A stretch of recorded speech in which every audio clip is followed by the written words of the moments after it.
Hi everyone, it's Nikki from the communicationcoach.co.uk here. Thank you very much for joining me again on day 6 of my 10-day challenge. Thank you for your comments and your feedback, I really appreciate it. And let me just give you a little warning here that this video is going to be longer than 5 minutes because there's a couple of things that I'd like to share with you that have happened today.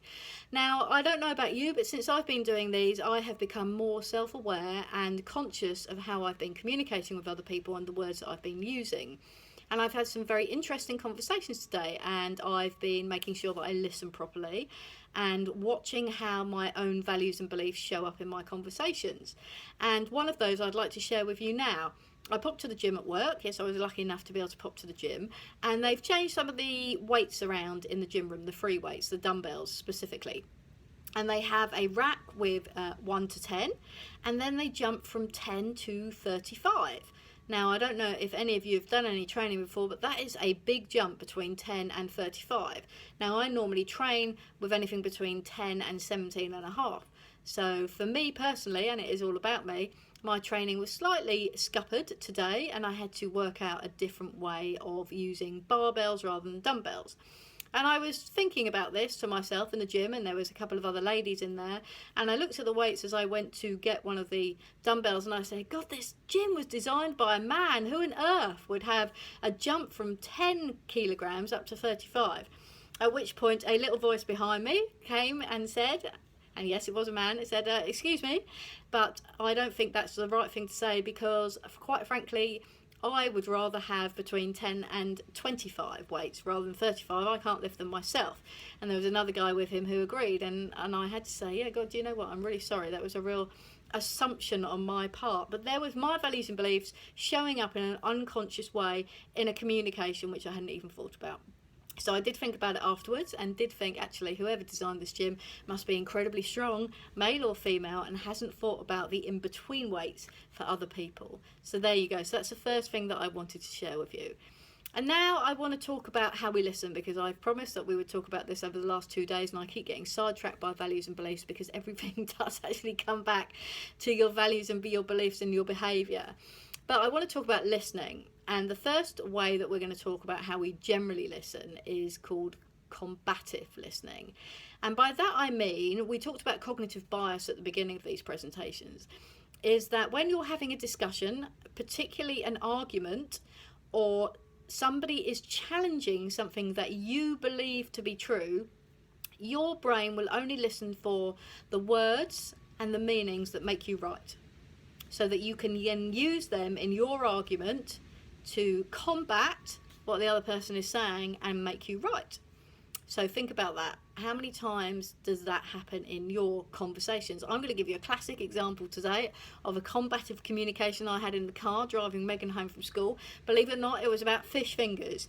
Very important subject when you're 10, I can tell you, about fish fingers. But we were talking about fried food, and Megan said, fish fingers are fried food. And I said, no, they're not, they're breadcrumbs.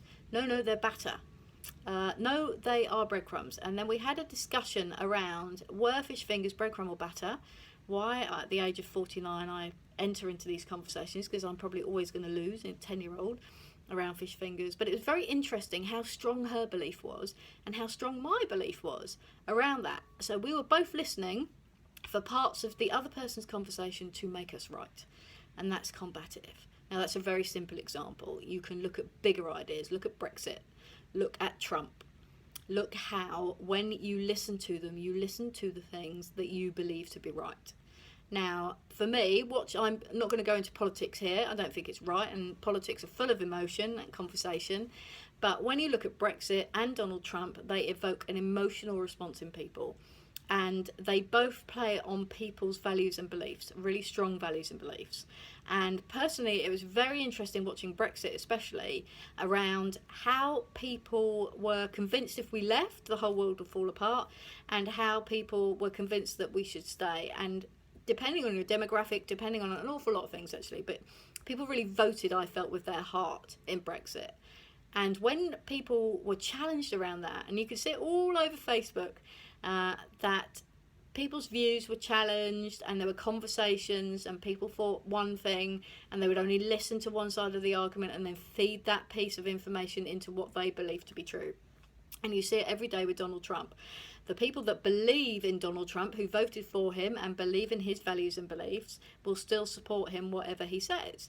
And those that don't, every time he says something that they don't agree with, they use it to their own advantage. So it's a combative conversation. You probably have this with people that you live with, your partners, your friends, your children, or sometimes people at work, or if you're working on a big project with somebody, or your parents or your family, that when you are right and you believe you are right, sorry, not when you are right, when you believe you are right, remember it's your own reality, nobody else's, and somebody challenges that belief, you will instinctively listen combatively, and you will push back, and you will be a little bit defensive.